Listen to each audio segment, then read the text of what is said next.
Vous allez bien? Soyez les bienvenus dans la présence du Seigneur. Je suis un invité comme vous-même. Nous sommes tous invités, conviés par le Seigneur à nous retrouver fraternellement dans un lieu pour pouvoir l'élever parce qu'il est digne d'être adoré en esprit et en vérité. C'est ce que nous faisons et nous avons cette belle et bonne habitude d'ouvrir le Saint-Livre. Alors, j'irai sur ce thème que nous avons commencé depuis quelques soirs. Prépare-toi à la rencontre du vrai Dieu. Prépare-toi à la rencontre du vrai Dieu. Les expériences sont nombreuses. Nous en faisons tous des expériences. Mais permettez que je m'arrête uniquement sur les expériences proposées ou présentées par la parole de Dieu. La parole de Dieu, bien sûr, la Bible. Ces expériences font état d'un lieu autre que la terre, qui est la destination de tous les croyants qui croient et de tous ces croyants qui marcheront fidèlement avec Dieu, en suivant ses préceptes, en s'efforçant de lui rester fidèles.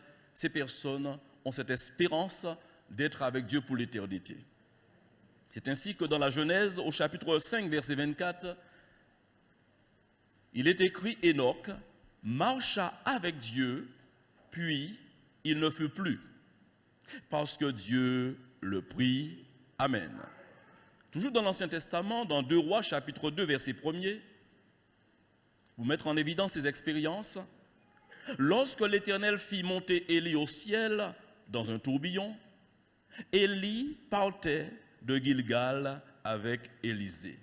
Le contexte nous est rappelé, où cet homme s'est carrément dérobé de la vue d'Élisée.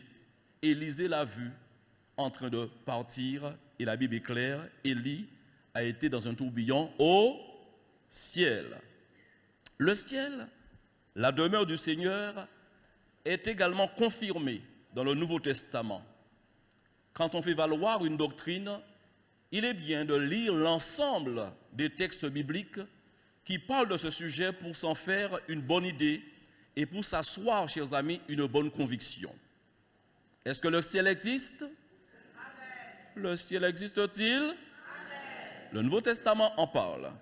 Dans Marc chapitre 16, verset 19, le Seigneur a connu déjà la mort, la résurrection, et il s'est montré à ses disciples à plusieurs reprises. Et il est dans une conclusion, ou du moins celle que fait l'apôtre Marc.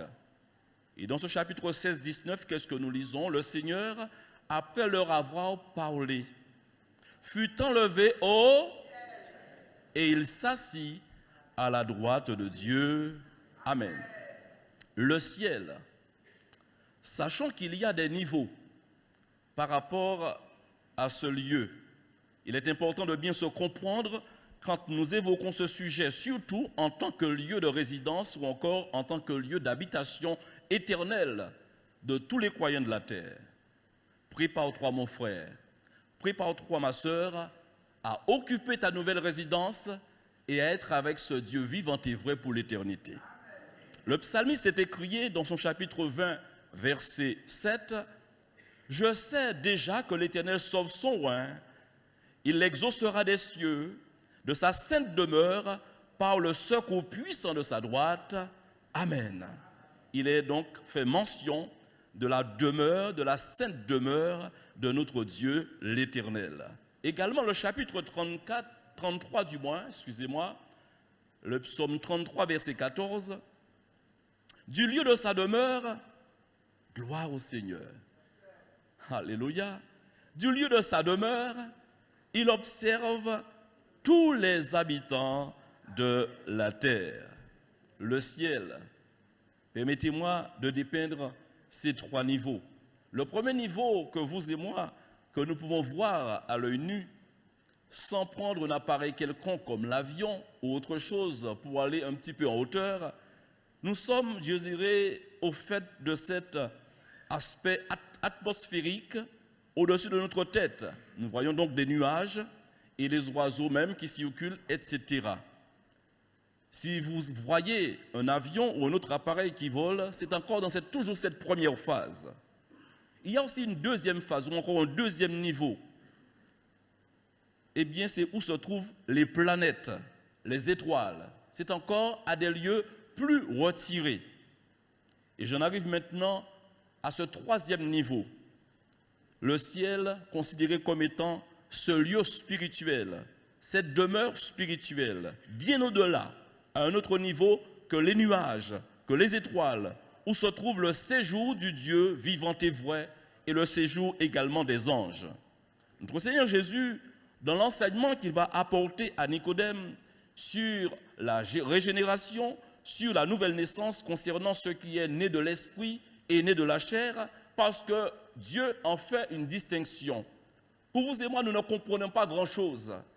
Nous connaissons la religion dans sa globalité.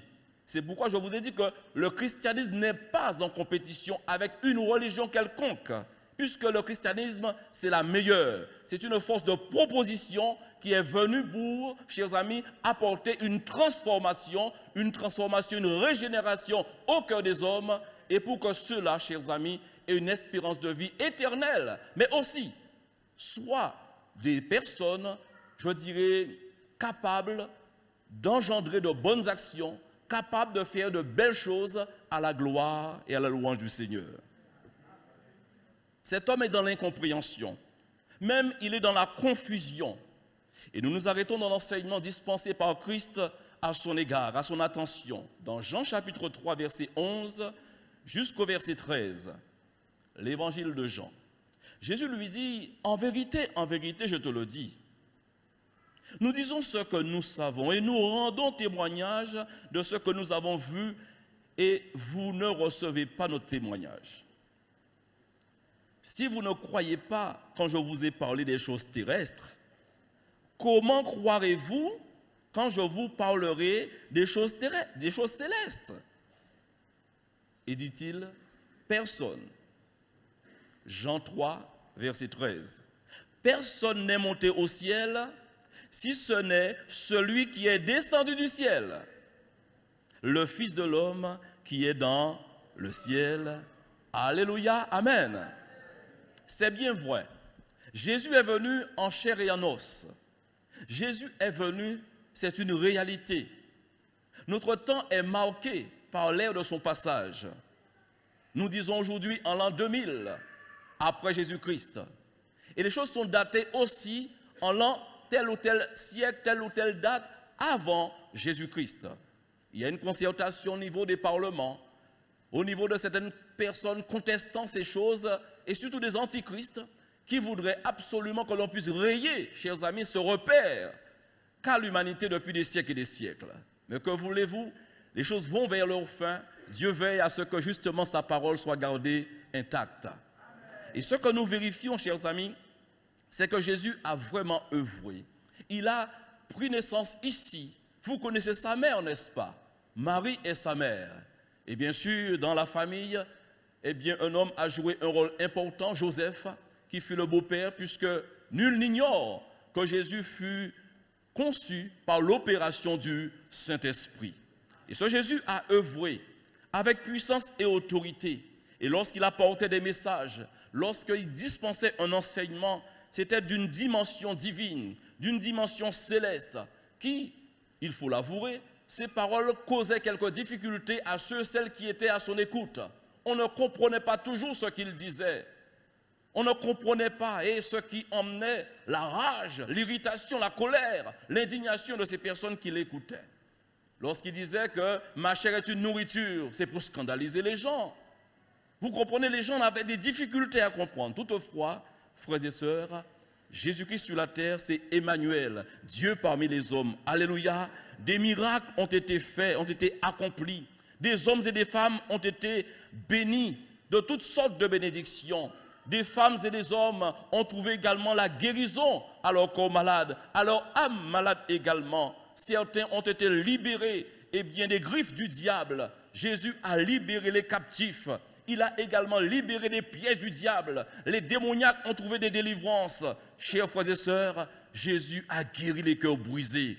Aujourd'hui, nous sommes tous témoins de ces choses, parce que l'Esprit de Dieu a opéré des prodiges dans nos cœurs. Nous pouvons dire gloire à Dieu, alléluia. ce Seigneur que je vous parle, ce Seigneur dont je vous parle et que je mentionne ce matin est toujours d'actualité. La parole de Dieu dit dans Hébreux 13, verset 8, que Jésus-Christ est le même hier, aujourd'hui et éternellement. Que son nom soit glorifié. Après son arrestation, sa crucifixion et sa mort, Jésus va connaître une résurrection. Et lors de cette résurrection, chers amis, il ne pouvait demeurer sur la terre parce qu'il avait accompli sa mission, parce qu'il avait été, chers amis, ce sacrifice capable de créer un pont entre les pécheurs et Dieu, capable de créer une réconciliation entre vous et moi. Alors sa mission s'était achevée et il se devait de quitter cette terre pour retourner à la demeure, dans sa demeure primaire, là où il était sorti. Pouvez-vous me rappeler où il était sorti? Du ciel. Acte 1, versets 10 et 11 précise, chers amis, Acte chapitre 1, versets 10 et 11, et comme ils avaient les regards fixés vers le ciel, c'est lors de l'ascension. Pendant qu'ils s'en allaient, voici deux hommes vêtus de blanc leur apparurent et dirent, « Hommes galiléens, pourquoi vous arrêtez-vous à regarder au ciel? Ce Jésus qui a été enlevé au ciel du milieu de vous viendra de la même manière que vous l'avez vu allant au ciel. » Amen. Que Dieu soit glorifié. De la même manière, il est parti. Pourquoi vous arrêtez-vous? Commencez à vous mettre au travail. Commencez à vous préparer à cette rencontre. Et c'était là, je dirais, un impératif pour tous les disciples. Et ce qui suivit après nous laisse l'ensemble de ces chapitres extraordinaires des Actes des Apôtres. Les disciples ont jugé utile de se retrouver dans le même lieu. Ils commencèrent à vendre leurs propriétés, à vendre tous leurs biens matériels, parce que pour eux, ils ne faisaient pas de doute. Le retour du Seigneur était imminent, puisque l'ange avait précisé de la même manière qu'il est parti, il reviendra. Alors ils ont cru que c'est tout de suite qu'il va revenir. Et je vous assure, des siècles sont passés. Des générations se sont, je dirais, succédées. Et Christ n'est pas encore revenu. Vous et moi, nous sommes en train de l'attendre. Viendra-t-il ce soir ou que dis-je tout à l'heure? Nous ne savons pas. Mais nous sommes tenus, chers frères et sœurs, à rester dans une dynamique de préparation. Qu'est-ce que vous en pensez? En nous rester là, pendant nous là. Vous n'êtes pas d'accord? On ne peut pas rester ici pendant que nous y sommes? Lundi, le patron t'attend. Tes enfants t'attendent à la maison. Les enfants inconvertis, le mari inconverti. Que diront les voisins, les voisines? Oh oh! Allez, vous avez compris, ça se fera un jour lorsque l'enlèvement aura lieu. Paul eut un aperçu du lieu, de ce ciel, où les rachetés sont appelés à demeurer pour toujours. Il raconte cela avec modestie et humilité.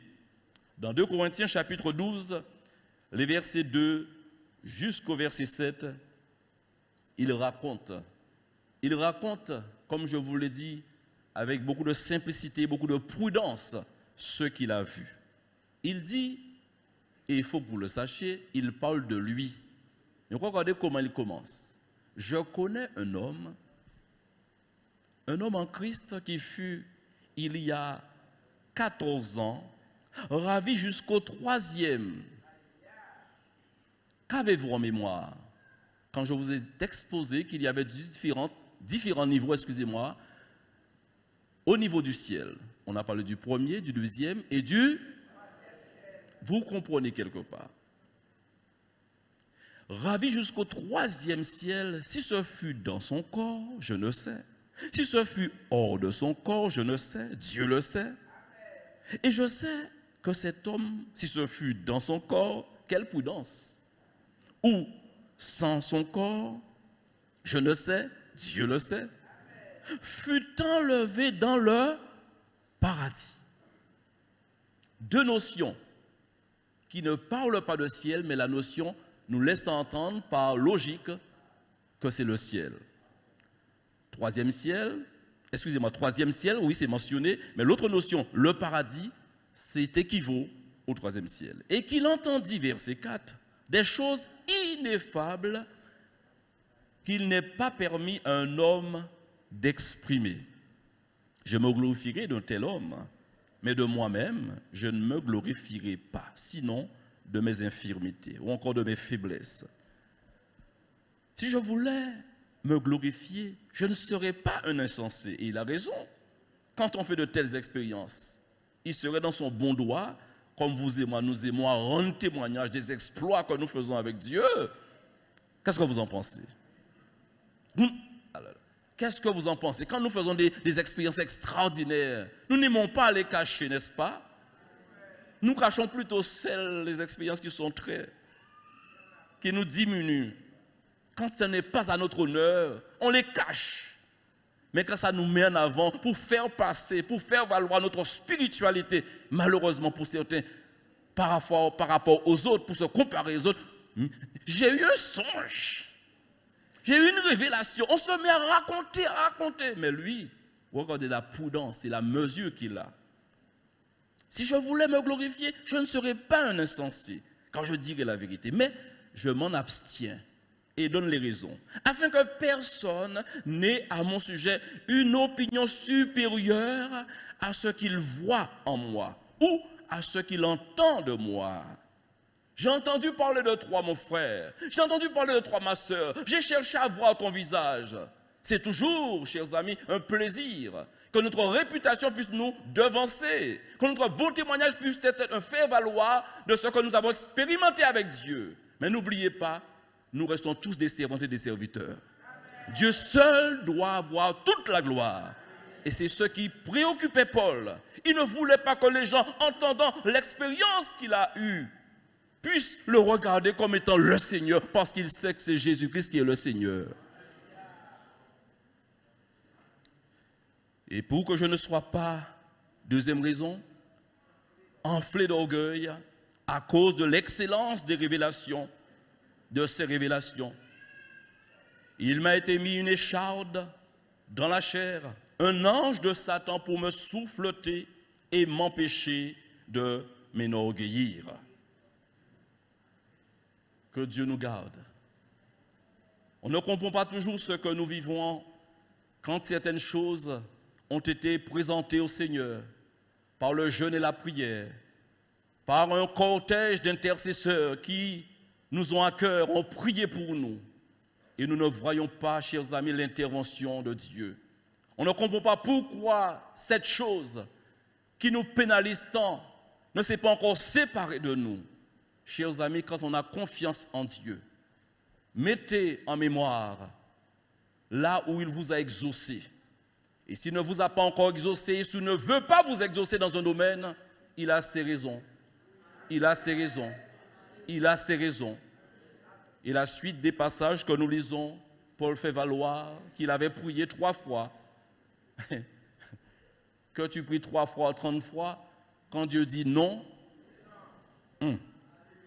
Dans la préparation, nous avons souligné au travers des messages précédents plusieurs domaines à prendre en considération avec la plus grande rigueur possible, sous peine d'être révoqués, d'être rejetés à tout jamais du paradis, ce qui serait pour nous un drame.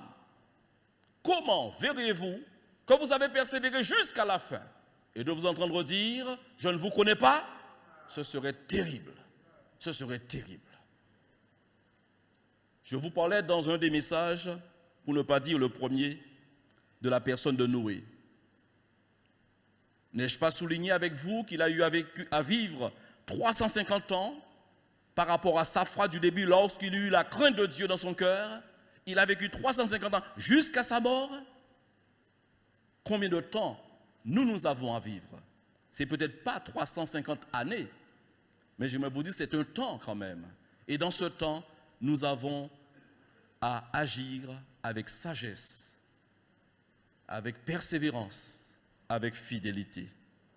Le nom de Noé, je vous l'ai rappelé, signifie repos, tranquillité. Et c'est aussi un symbole pour l'ensemble des justes qui sont encore sur la terre, ceux qui espèrent que le Christ reviendra pour les prendre.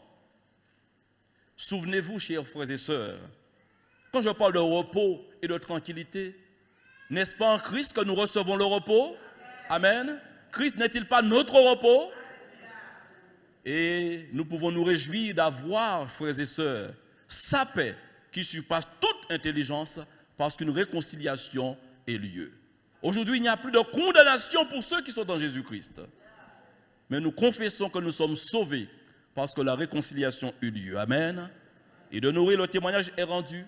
C'est par la foi que Noé, divinement averti des choses qu'on ne voyait pas encore et saisi d'une crainte respectueuse, construisit une arche pour sauver sa famille. Car c'est par elle qu'il condamna le monde et devint héritier de la justice qui s'obtient par la foi. Je vous ai parlé également de l'imminence de ce départ et que l'Esprit et l'Église disent « Viens, viens ». Mais c'était à qui? Ou du moins on s'est interrogé et la réponse fut claire. Si l'Esprit et l'épouse fait appel à quelqu'un, l'époux ne peut être que Christ. Alléluia. Viens, viens. Cette aspiration, ce désir que l'époux puisse venir. Et dans cette perspective, qu'il ne fallait pas se tromper d'époux. Vous savez, frères et sœurs, combien c'était important d'être accompagné de la bonne personne et de ne pas faire un mauvais choix sur la terre. Beaucoup s'en mordent le doigt aujourd'hui parce qu'ils ont fait des mauvais choix ou un mauvais choix. Vous savez qu'est-ce que cela peut procurer comme souffrance et comme misère pendant ce temps de pèlerinage. Mais lorsque l'on a l'assurance de connaître le Dieu véritable, c'est réconfortant, n'est-ce pas? Nous connaissons le véritable, dira l'apôtre Jean. Le véritable, chers amis, Christ est venu nous l'apporter. Nous ne le connaissions pas, mais lui qui était dans le ciel, avec Dieu le Père, est venu le faire connaître à tous ceux aujourd'hui qui lui appartiennent, que son nom soit glorifié. Oh, nous avons de la dévotion. Et aujourd'hui, notre démarche, c'est d'adorer Dieu en esprit et en vérité. Aussi, j'ai souligné le fait que Dieu soit saint, qu'il était donc une logique que tous puissent être dans une démarche de sainteté, dans une marche de sainteté. Et souvenez-vous des paroles qui rappellent à chacun que sans la sanctification, nul ne verra le Seigneur. Cette sainteté, je vous l'ai dit, a engendré chez nous, dans le cœur de chaque enfant de Dieu, eh bien, de nouvelles règles, parce qu'il faut savoir, chaque nature fait appel à ce dont elle a besoin. La nature divine en nous, chers amis, réclame sainteté, sainteté, pureté, vérité. Amen. Oh, gloire au Seigneur. Honneur, louange, justice, amour, c'est ce que réclame en nous cette nouvelle nature divine, parce que nous ne nous appartenons plus à nous-mêmes. Tous nous sommes devenus le temple du Saint-Esprit. Amen. Gloire à Dieu. Le Seigneur nous a rappelé par la prière qu'il nous a laissée, dans cette démarche des disciples, d'être dans l'excellence, d'être dans la vérité.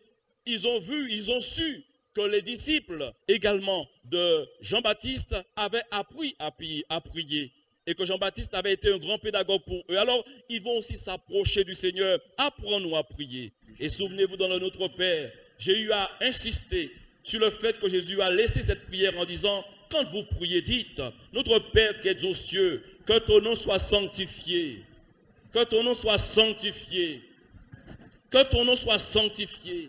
Faisons la démonstration que nous devrions nous laisser habiter par la pensée de ces paroles qui géreraient, qui disciplineraient ou encore qui nous conduiraient à discipliner, à régler nos actions d'après ces paroles. Quand on a en perspective de sanctifier le nom de l'Éternel qui n'est pas n'importe quoi, eh bien l'on corrige sa langue,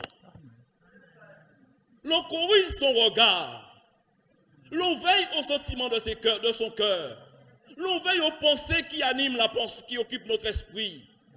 On est soucieux d'une seule chose, pas des gens forcément qui se trouvent en face de nous, mais parce que Dieu nous voit. Son regard est sur les justes, son regard est sur chacun de ses enfants. Alors nous voulons ainsi vérifier tout cela. Nous avons vu en dernier lieu que le christianisme est la force de proposition. Je l'ai cité, frères et sœurs, non pas en matière de religion, mais en matière de transformation de cœur, d'hommes qui vivent sur la terre. On parle tout le temps, on dénote, on indexe les personnes, les voyous en disant la société va de mal en pire. On se plaint. Et c'est vrai, dans le quartier là où tu vis, tu pourrais te lever, raconter un morceau, raconter un bout de ce que tu vis, continuellement dans la crainte, parce que c'est un quartier hostile à l'évangile. Mais j'aimerais vous dire, ce n'est pas un pays qui change un homme, c'est un homme qui change un pays. C'est un homme, j'en suis convaincu, vous également, c'est un homme qui change un pays. Que Dieu soit glorifié. Alléluia.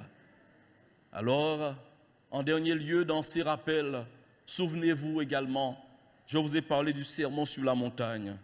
Jésus est venu justement apporter un enseignement que l'on pourrait qualifier de révolutionnaire. Et quand les gens l'ont entendu, certains n'ont pas accepté. Certains ont compris qu'il était là en train d'être en concurrence avec Moïse, ou encore de banaliser tout ce que Moïse avait pris du temps à asseoir dans le cœur des Israélites. Ils ont mal compris sa mission. Mais parmi ces quelques paroles, j'aimerais que s'affichent ces paroles rappelées à l'ensemble de l'auditoire, ceux et celles qui ont suivi ces quelques soirées, selon Matthieu chapitre 7, verset 21 jusqu'au verset 29. L'on peut juste s'arrêter jusqu'au verset 23, juste pour le rappel. Matthieu 7, verset 21 jusqu'au verset 23. Ceux qui me disent, Seigneur, Seigneur, oh, passez aux côtés d'une salle où il se trouve une communauté, où il se trouve un rassemblement, où l'on parle de Dieu, où les personnes sont très religieuses. Qu'est-ce que vous allez entendre? Seigneur, Seigneur, Seigneur, Seigneur. Alors vous pourriez vous dire, ah, quelle espérance de voir le ciel rempli. Le ciel sera rempli. Gardez croyants qui ont ces salles-là. Mais les premiers seront, et les derniers seront les premiers. Ceux qui me disent Seigneur, Seigneur, n'entreront pas tous. Entendons-nous bien. Je ne suis pas en train de jeter le discrédit sur les lieux de culte, puisque vous et moi-même, nous sommes concernés. Au fait, vous vous sentez concernés?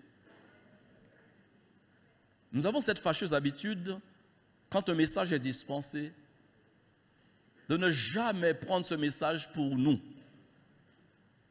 Mais nous avons en tête, si Katia était là, c'est dommage que mon mari ne soit pas là ce soir. C'est dommage que ma femme ne soit pas là ce soir. Pasteur, je peux avoir un enregistrement? J'aimerais vous dire une chose. Et retenez bien cela, frères et sœurs.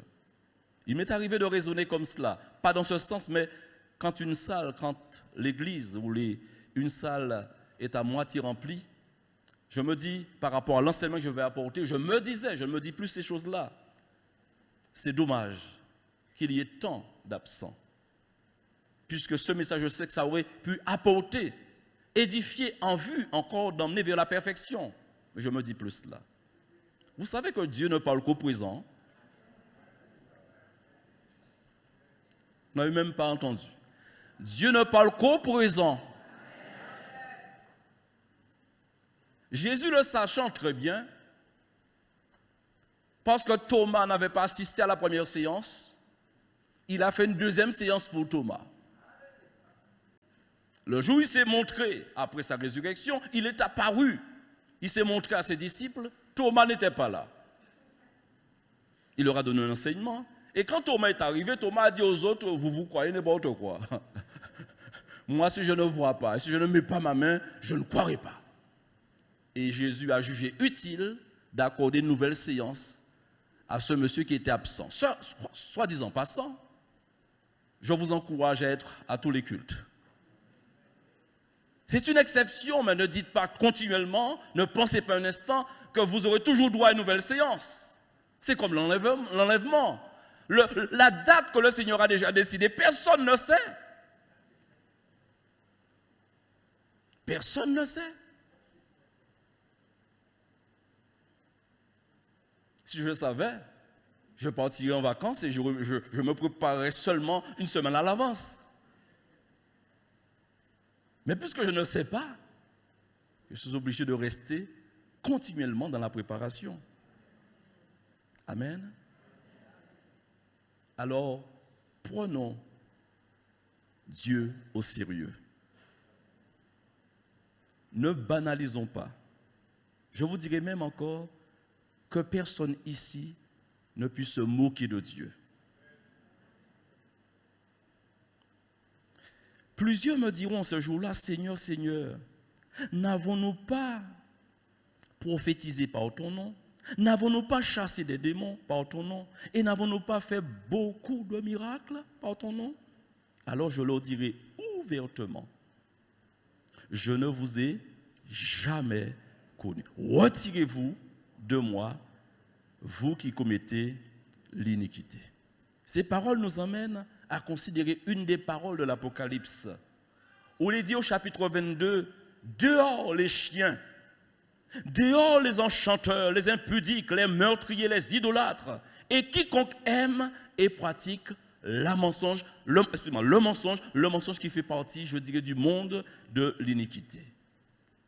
À l'écoute de telles exhortations, à l'écoute de tels avertissements, bien-aimés frères et sœurs, chaque élu doit rester intelligent et sage pour assurer leur part de travail dans cette préparation, dans la préparation, et faire cela avec rigueur, avec persévérance. Je sais que je me suis répété sur ce mot, rigueur, rigueur, je veux encore insister. La rigueur, c'est quoi? C'est fidéliser son effort, tenir son effort, ne pas se relâcher. Que remarquez-vous dans le fonctionnement humain? Tous les hommes sont capables de commencer quelque chose. Et en chemin, il y a de la fatigue. En chemin, il y a le découragement. En chemin, il y a une lassitude qui s'installe. Et nous lâchons prise parce que nous manquons de rigueur. N'est-ce pas vrai? Puisses-tu ne jamais manquer de rigueur? Chaque élu doit rester intelligent, doit rester sage. Parce que j'aimerais vous dire, frères et sœurs, la bénédiction et la récompense, eh bien ces choses seront là pour ceux qui seront trouvés fidèles. Souvenez-vous des paroles du Seigneur, celui qui persévérera jusqu'à la fin sera sauvé. Que Dieu soit glorifié. Jésus n'a-t-il pas dit, pour signifier que lui, il a été faire sa part, il a été accomplir sa part dans la préparation. J'aimerais vous dire, des deux côtés, il y a la préparation. Tandis que le Seigneur nous demande de nous préparer, lui aussi, il prépare parce qu'il veut que ça soit un succès. Pendant que je vous parle, frères et sœurs, il prépare les places pour que chacun ait sa place. Amen. Que votre cœur ne se trouble point. Jean 14, verset 1 jusqu'au verset 4. Que votre cœur ne se trouble point. Croyez en Dieu et croyez en moi. Il y a plusieurs demeures dans la maison de mon Père. Si cela n'était pas, je vous l'aurais dit, je vais vous préparer une place. Je vais vous préparer une place. Je vais vous préparer une place. Et lorsque, chers amis, je m'en serai allé et que je vous aurai préparé une place, je reviendrai et je vous prendrai avec moi. Ma soeur, merci. D'accord? Ça fait de l'écho, je peux. Merci beaucoup. Afin que là où je suis, vous y soyez aussi. Vous savez où je vais et vous en savez le chemin. Amen. Que Dieu soit glorifié. Que Dieu soit glorifié. Je vous prendrai avec moi. Ne soyez pas impatients, ça se fera. Mais laissez-moi le temps de préparer la place. C'est ce que le Seigneur veut dire à chacun. Avec moi, un mot, c'est un mot. Si ce n'était pas le cas, je vous l'aurais dit. Mais vous connaissez ma fidélité. Vous connaissez, eh bien, ma justice.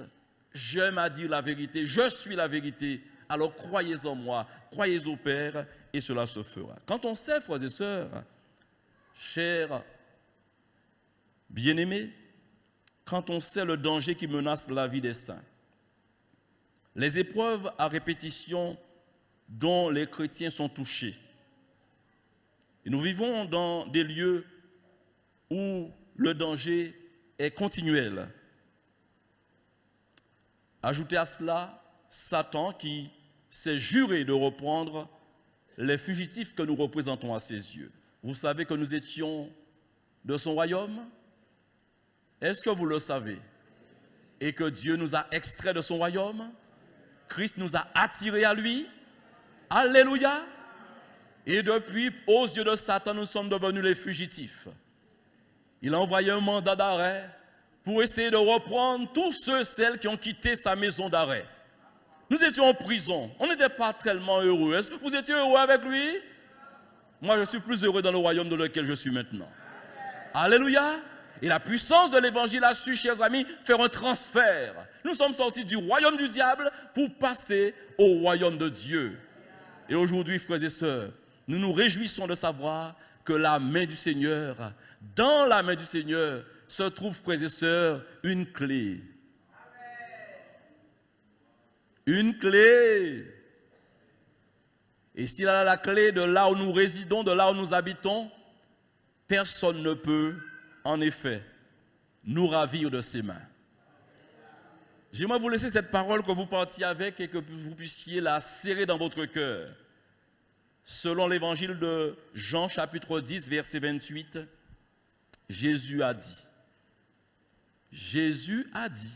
alléluia, je leur donne la vie éternelle. Et elles ne périront jamais et personne. Personne, ça veut dire quoi? Personne. Personne ne les ravira de ma main. J'aimerais aller vers la fin et souligner deux consolations. La première, lisons le texte de Romains chapitre 8, verset 33 jusqu'au verset 39. C'est une consolation. Quand jour après jour nous sommes en danger, lire ces paroles, c'est comme un réconfort pour chacun d'entre nous. Qui accusera les élus de Dieu? C'est Dieu qui justifie. Qui les condamnera? Christ est mort, bien plus, il est ressuscité. Il est à la droite de Dieu. Et il intercède pour nous. Qui nous séparera de l'amour de Christ? Tu sais que Christ t'aime. Tu ne ressens pas sa main, mais tu sais qu'il tient ta main. Le bon berger conduit ses brebis vers de verts pâturages. Mettez-vous en mémoire que, bien que ça soit une réalité spirituelle invisible, mais Jésus prend chacun d'entre nous entre ses mains. Les loups peuvent faire leur cinéma. Les dangers, quels que soient les dangers, rien ni personne, et c'est ce que l'apôtre Paul va décrire tout à l'heure, ne pourra nous ravir des mains du Seigneur. Alléluia. Qui nous séparera de l'amour de Christ? Sera-ce la tribulation, ou l'angoisse, ou la persécution, ou la faim, ou la nudité, ou le péril, ou l'épée? Je m'arrête ici, je reprends, et dans toutes ces choses citées, je m'arrête sur le mot angoisse, pour arriver à cette question qui s'adressera à l'ensemble. L'angoisse peut durer 1 heure, l'angoisse peut durer 1 semaine, l'angoisse peut durer 1 mois, comme aussi l'angoisse peut durer des mois. Ça dépendra du contexte de là où on est, de là où on vit, des tribulations environnantes, des situations de des vicissitudes qui seraient là, chers amis, pour nous accabler. Un cœur angoissé, c'est un cœur qui perd pied par rapport à la paix. Or, vous savez que Jésus a dit, je ne vous donne pas comme le monde donne, je vous donne ma paix. Loin d'être dans une contradiction, j'aimerais revenir pour vous dire, quand ici il est écrit, qui nous séparera de l'amour de Christ? Et dans les choses énumérées, je m'arrête encore sur l'angoisse. Et je pose la question suivante. Est-ce que parce que tu es dans l'angoisse, le Seigneur n'est plus avec toi? Est-ce que parce que tu es dans l'angoisse présentement, le Seigneur n'est plus avec toi? Ce n'est pas forcément vrai. Ce n'est pas forcément vrai. Frères et sœurs,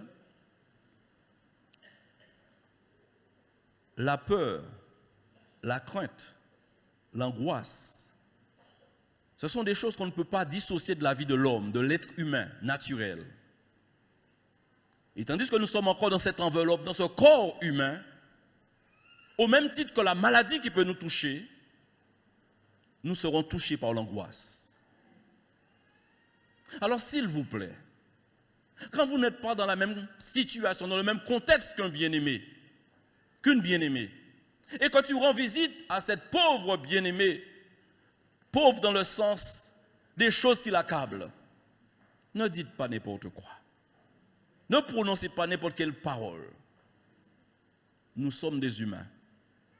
Le Seigneur a su traduire, tandis qu'il passait encore sur la terre, des sentiments réels. Jésus a pleuré. Dans quel contexte? Certains pourraient dire, mais non, frère, il a pleuré de joie. Le seul endroit où il a pleuré, c'était dans le contexte où Lazare était décédé. Pourtant, il a ressuscité Lazare, mais il a pleuré. Ne vous empêchez pas de pleurer. Ne vous interdisez pas de pleurer. Et encore moins, quand quelqu'un voudrait vous interdire de pleurer, vous, il va bon Dieu. Je suis en train de dire qu'il faut être faible, parce qu'assez souvent, nous avons interprété que les larmes, c'était des signes de faiblesse. C'est la traduction, chers amis. C'est tout à fait normal, frères et sœurs, quand ça bouge de l'intérieur, qu'il y ait des émotions qui montent. Alors quand vous êtes angoissé, n'interprétez pas que Dieu m'a abandonné. Non, frères et sœurs, nous n'avons pas connu des temps de persécution. Et dans la persécution, qui pourrait dire « je suis toujours tranquille » Frères et sœurs, des pasteurs ont connu des ravages dans leur famille. Sous leurs yeux, on a tué leurs enfants. Sous leurs yeux, on a violenté leur épouse. Sous leurs yeux, des choses abominables se sont produites. Ils ont vu la mort de près. Et lorsqu'ils ont confessé et témoigné après pour les autres collègues pasteurs, ils ont dit « j'ai eu très peur. J'ai compris que moi-même j'allais partir. J'ai intercédé de tout mon cœur. » On ne comprend pas toujours pourquoi telle ou telle épreuve sont dirigées vers telle ou telle famille ou tel pays, frères et sœurs. On ne comprend pas toujours. N'allez pas être des interprètes de malheur pour toujours vouloir donner une explication qui ne se tienne pas. Vous n'êtes pas dans le conseil de Dieu. Qui a été là lorsque Dieu a livré Job entre les mains de Satan? Qui était là? Job même ne savait pas. Et quand vous lisez le raisonnement de Job, ça ne se tenait pas. Job ne comprenait pas une seule chose qu'il savait. Je n'ai rien fait pour être là. Mais oui. Oh, frères et sœurs, devant ces quelques paroles, on devrait s'incliner et être plus respectueux de la souffrance d'autrui. Et ne pas se permettre, s'autoriser à dire n'importe quoi, parce qu'on se sentirait supérieur spirituellement, parce qu'on a entrevu une petite révélation, ou on a eu une petite parole, une petite expérience, on s'octroie le droit, et bien de regarder l'autre comme étant un rien du tout, frères et sœurs. Tout ce que nous avons, nous l'avons reçu. J'ai reçu, tu as reçu. Ne te regarde pas comme supérieur à moi, mais non plus ne te regarde pas comme étant inférieur à moi. Nous avons tous reçu du Seigneur, que son nom soit glorifié. Selon qu'il est écrit, verset 36, c'est à cause de toi qu'on nous met à mort tout le jour, qu'on nous regarde comme des brebis destinées à la boucherie. Mais dans toutes ces choses, nous sommes plus que vainqueurs par celui qui nous a aimés. Il nous aime. Il nous aime. Nous sommes continuellement dans sa main. Sa main tient notre main faible continuellement. Alléluia. Et alors l'apôtre termine en disant au verset 38 et 39, car j'ai l'assurance que ni la mort, même la mort, c'est un petit sommeil comme Étienne a connu, pour que l'on passe, je dirais, de l'autre côté de la frontière. Et pour que l'on soit, chers amis, dans cette cité permanente, alléluia! Gloire à Dieu, quand j'ai l'assurance que ni la mort, ni la vie, ni les anges, ni les dominations, ni les choses présentes, ni les choses à venir, ni les puissances, ni la hauteur, ni la profondeur, ni aucune créature ne pourra nous séparer de l'amour de Dieu manifesté en Jésus-Christ notre Seigneur. Deuxième consolation, frères et sœurs. Deuxième consolation, lisons maintenant dans 2 Thessaloniques, le chapitre 4, les versets 13 jusqu'au verset 18. Nous ne voulons pas, frères, que vous soyez dans l'ignorance au sujet de ceux qui dorment, c'est-à-dire ceux qui sont partis avant, afin que vous ne vous affligiez pas comme les autres qui n'ont point d'espérance. Car si nous croyons que Jésus est mort et qu'il est ressuscité, croyons aussi que Dieu ramènera par Jésus et avec lui ceux qui sont morts. Voici en effet ce que nous vous déclarons d'après la parole du Seigneur. Nous les vivants restés pour l'avènement du Seigneur, nous ne devancerons pas ceux qui sont morts, car le Seigneur lui-même a un signal donné à la voix d'un archange et au son de la trompette de Dieu, descendra du ciel. Le ciel, ça revient constamment, descendra du ciel et les morts en Christ ressusciteront premièrement. Ensuite, nous les vivants, nous les croyants vivants, restés dans l'espérance, qui seront restés, nous serons tous ensemble enlevés avec eux sur les nuées à la rencontre du Seigneur dans les airs, et ainsi nous serons toujours avec le Seigneur. Il n'y aura plus d'angoisse, il n'y aura plus de persécution, il n'y aura plus de combat. C'est pourquoi le combat nous est imposé aujourd'hui, le bon combat de la foi, pour que nous n'ayons plus à combattre dans l'au-delà. C'est pourquoi ici-bas, frères et sœurs, ayons cette culture de la réconciliation. J'ai entendu certaines personnes dire, quelque part, il y a un peu de vrai. Si nous ne savons pas nous supporter ici-bas dans l'église, est-ce que nous allons pouvoir nous supporter là-haut? Bon, c'est un peu vrai, mais nous n'aurons pas le même corps. Les mêmes corps, excusez-moi. Nous aurons des corps transformés. La mentalité changera également. Alléluia. Parce que nous verrons la perfection, nous serons nous-mêmes parfaits là-haut. Amen. Donc, ça ne sera pas le même contexte. Toutefois, il y a un peu de réalité. Si tu ne me supportes pas, tu as l'opportunité de te préparer et de tout faire pour me supporter à la fin de la réunion. Allez, vous n'êtes pas d'accord? Pourquoi tu souris comme ça, ma soeur? Mais oui, toi tu t'entends bien avec moi, mais peut-être pas le cas pour tous. Peut-être nous ne nous entendons pas tous ici. Et que dire? Peut-être les personnes avec lesquelles on ne s'entend pas trop ne sont pas forcément dans cette salle, parce que nous vivons tous quelque part. Et puisque nous sommes en préparation, j'aimerais terminer ce passage en disant que la crainte de Dieu soit continuellement dans nos cœurs.